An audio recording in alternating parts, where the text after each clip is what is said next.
자, 근데 전쟁이 이제 반전이 일어납니다. 먼저 일본이에요. 일본이 별 재미를 못 봐요. 진주만 전쟁이 있은 지 6개월 만에 미드웨이 항공전력이나 모든 병력이 훨씬 우위에 있어요. 진주만 기습 이후에 일본과 미국의 해안전력은 일본이 절대 우위예요. 그리고 미국은 여기만 신경 쓰는 게 아니고 저 유럽 전선에도 거의 미국의 전력의 한 70% 정도가 대서양 쪽, 그쪽 유럽 쪽에 있고 30% 정도가 태평양에 있거든요. 그래가지고 이게 회복이 잘 안 돼요. 그러니까 뭐 완전 일본이 다 휩쓸고 다니는 거죠. 동남아시아, 미국의 식민지였던 필리핀도 차지하게 되고 뭐 하여튼 그런 식으로 해가지고 차지하게 되는데 1942년 6월에 미드웨이라는 곳에서 싸움이 시작이 됩니다.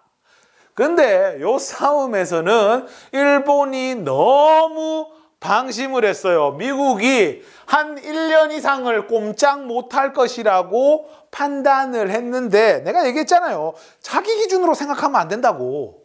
미국이요, 정말 귀신 같은 회복력을 보이면서 수리해가지고 웬만한 거 다 고치고, 그리고 항공모함도 사실 다행스러운 게 두어 대가 나가 있었다고 해요. 진주만 기습 때. 그 덕분에 그 전력을 다 끌어모아가지고 어느 정도 비중을 맞춰가지고 미드웨이에서 일본과 한판 붙을 수 있는 전력을 만든 거야.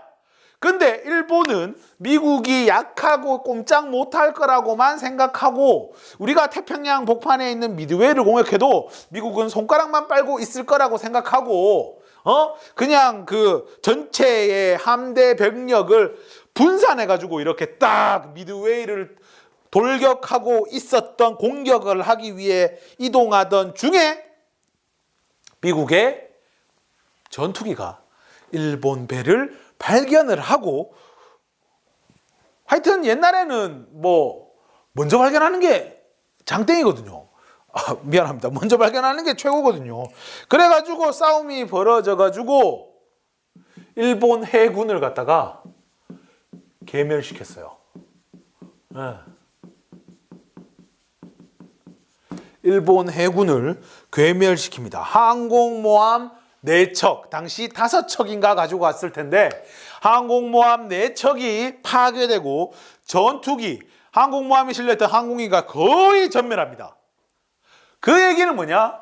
옛날 진주만 때 싸웠던 베테랑 전투기 조종사들이 거의 전멸해요. 얼마 안 남아요. 그리고 그 뒤의 역사를 봐도 남은 애들을 되게 귀하게 안 써. 이 전쟁의 미치, 되게 일본 같은 경우에는 문제가 뭐냐면은 사람 목숨을 되게 별거 아닌 걸로 생각해요. 별거 아닌 걸로 생각하는데 그 나중에 보면 막 베테랑 전투기 조종사를 이제 가미카제 특공대 이런 데 배치를 시켜가지고 자폭 공격을 시키고 그래야 되니까 나중에는 이게 좀 베테랑들이 밑에 있는 초보자들을 좀 끌어올려주고 경력 부족한 애들을 끌어올려주고 해야 되는데 그런 과정이 나중에는 이루어지지가 않아. 요 전투 이후로도 사실 일본의 병력이 어느 정도 미국과 밸런스는 맞춰지거든요. 근데 문제는 훈련도라든가 숙련도 이런 부분이 이제는 미국한테 상대가 안 되는 상황이 되면서 완전 수세로 몰리게 됩니다. 요 싸움에 나섰던 미국의 장군이 그 니미츠, 플래처라고 해가지고 지금도 미국에서는 그 전함급의 니미츠, 플래처 막 이런 이름을 붙여준다고 해요. 그러니까 한 방에 완전히 박살을 내버린 겁니다. 그리고 요 이후로도 계속 일본의 삽질이 계속 시작됩니다. 성공했을 때, 그리고 어떤 문제점이라는 건 잘 될 때는 전혀 보이지 않아요. 근데 안 좋다라고, 좀 상황이 안 좋다, 전황이 안 좋다 하면은 나쁜 점만 계속 솟아나오는 거야. 그 일본의 고질적인 문제점 중에 하나가 뭐냐면은, 뭐랄까, 일단 육군하고 해군하고는 완전 다른 나라 부대예요. 둘이 협조가 전혀 안 돼. 그리고 일본 애들이 착각하는 것 중에 하나가 미국 애들은 정신력이 없다. 우리 일본은 사무라이 정신이 투철하다. 이런 거 없다니까. 그래서 전쟁이 났을 때 공격을 하게 되면은 미국 애들은 진짜 꼬리를 감추고 꼬리를 감춘 개처럼 도망갈 것이다라고 생각했는데 진주만 기습 이후로 해가지고 미국에서 전쟁 지원하는 병력이 쏟아져요. 전쟁 지원율이 100%가 넘어가요. 아, 군대 가겠습니다 하는 아들이 막 솟구친다고. 무슨 그다 대고 사무라이 정신이 어쩌고 저쩌고. 지금은 그런 전쟁이 아니야. 그런데 하여튼 이런 모든 부분에서 착각을 하고 뭐 일본에 그 사람 목숨을 우습게 하는 거야. 사람 목숨을 우습게 알고 전쟁에서 지면은 이제 도망가가지고 어떻게 걔들을 갖다가 전쟁 경험이 많은 얘들을 베테랑으로 만들어서 어떻게 좀 반전의 여지를 만들어야 되는데 얘들은 그런 거 없잖아. 돌격이잖아. 반자이 돌격. 천황폐하 만세. 덴노 페이카 반자이 하면서 칼 들고 뛰가는 거야. 그럼 다 죽는 거지. 그럼 그 전쟁의 경험은 어떻게 전수가 돼? 하여튼 이런 모든 삽질로 인해 가지고 나중에는 쫄딱 망하게 되고 하여튼 미드웨이 해전 이후로 해가지고는 일본은 계속 수세로 몰리게 됩니다. 그리고 독일이요. 독일도 늪에 빠져요. 어디? 스탈린그라드. 스탈린그라드라는 곳에서 늪에 빠집니다. 1942년 9월부터 1943년 2월까지 대략 5개월에 걸친 전투가 펼쳐지는데요. 히틀러가 얘기했습니다. 수도인 모스크바를 차지를 안 하면서 이런 얘기를 해요. 나는 나폴레옹과 다르다.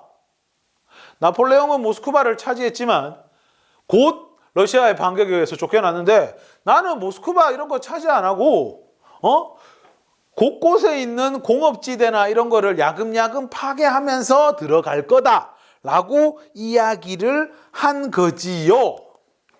그래서 실제로 그대로 하고 거기에 히틀러 눈에 들어온 도시가 어디냐면은 스탈린그라드예요. 공업도시입니다. 이름에 뭐가 들어가요? 스탈린이 들어가죠.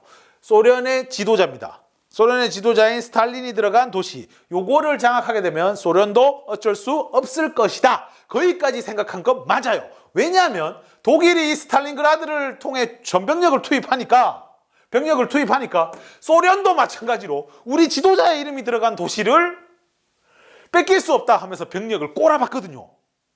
쉽게 말하면 진짜 자강두천이 벌어지는 거죠. 그 정도인가? 5개월간의 전투에서요 200만이 죽거나 다칩니다. 엄청난 전투죠. 이거는 그 영화 에너미 앳 더 게이트라고 있습니다. 주드로가 그 바실리 자이체프라고 소련의 전설적인 저격수로 나오는 영화가 있거든요. 거기에 보면은 이 스탈린그라드 전투의 참상이 드러납니다. 차라리 이런 생각은 들어요. 모스크바를 차지하는 게 어떨까? 왜냐하면 이때는 나폴레옹 전쟁하고 또 다르거든. 교통의 모든 중심이 모스크바를 통해서 나가요. 모스크바를 향해 도로라든가 철도망이 다 연결돼 있는데 그거를 왜 공략을 안 해? 거기를 딱 막으면은 소련의 공격이 답답해져요. 근데 얘들은 뭐 자기가 나폴레옹이 아니니 저쩌니 하면서 하는 거야. 그게 나중에 겨울을 첫 한 번 걷고 두 번 걷고 하니까 우와 답이 안 나와요. 답이 안 나와. 너무 추워. 나중에 기름이 끈적끈적해져가지고 탱크도 안 가. 탱크가 서. 그럼 어떻게? 버리고 가? 그럴 수도 없잖아. 그 모든 병력에 발이 계속 묶여. 나중에는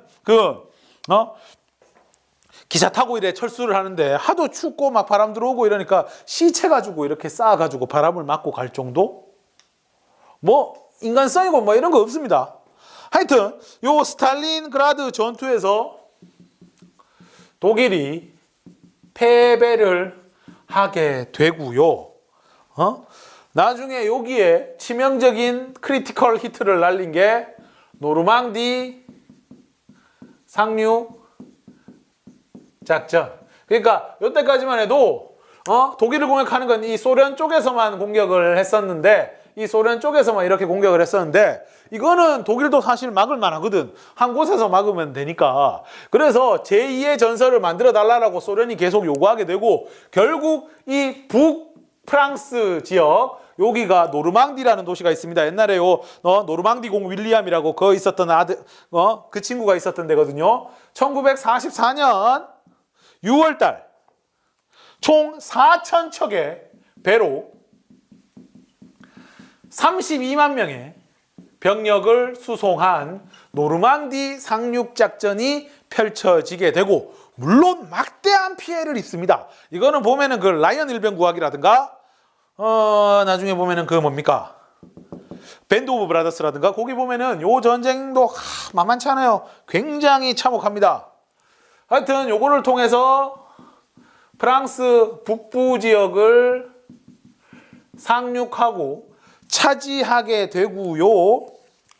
그러면서 이제 양쪽에서 이제 독일을 올가맬 수가 있는 겁니다. 고로 계속 항복을 하게 되지요. 1943년 9월 이탈리아, 1945년 5월 독일, 히틀러는 자살을 하게 되죠. 1945년 8월 일본 같은 경우에는 저항이 워낙 완고해가지고 원자폭탄을 맞았죠.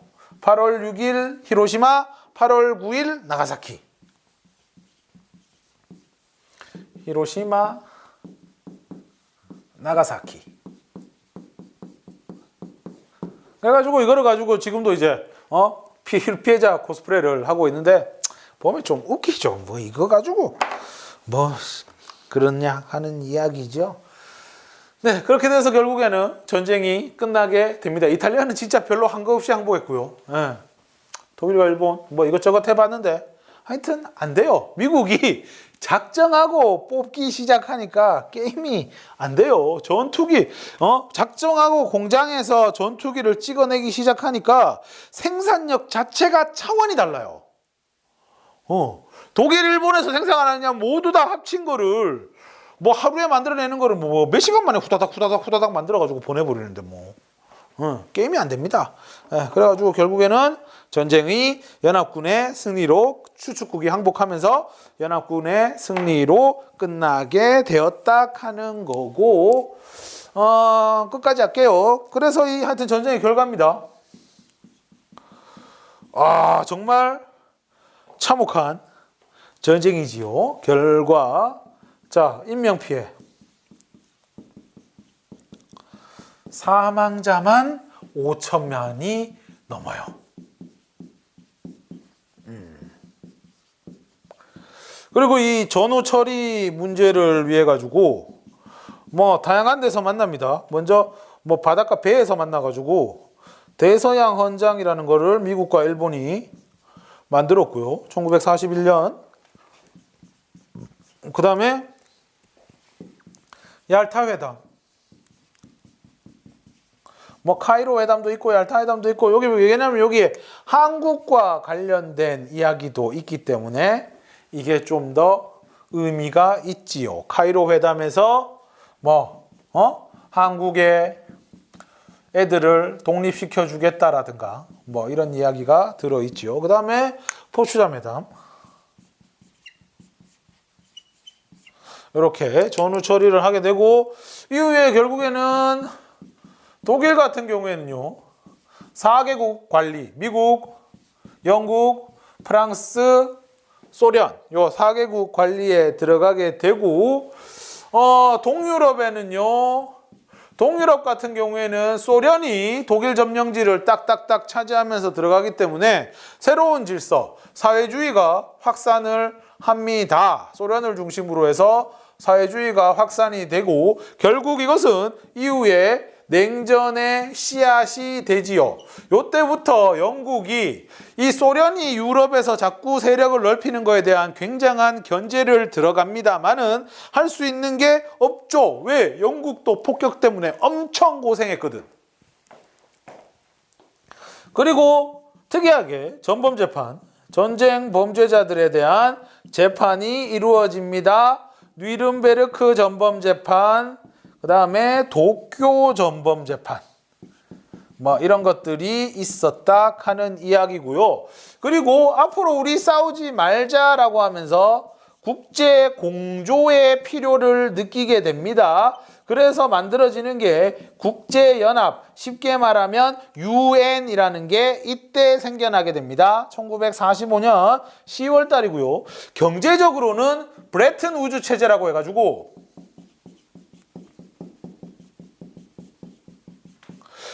뭐 전쟁이 일어난 요인에 있어가지고 가장 결정적인 부분을 차지한 게 대공황이라는 거잖아요. 대공황이 일어나면서 각 나라가 문을 닫으니까 나머지 애들이 살기 위해 어떻게 보면 전체주의 국가로 가면서 대외 침략을 나섰다 하는 얘기인데, 그거와 관련해가지고 이 브레튼 우즈라는 곳에서 나온 게 가트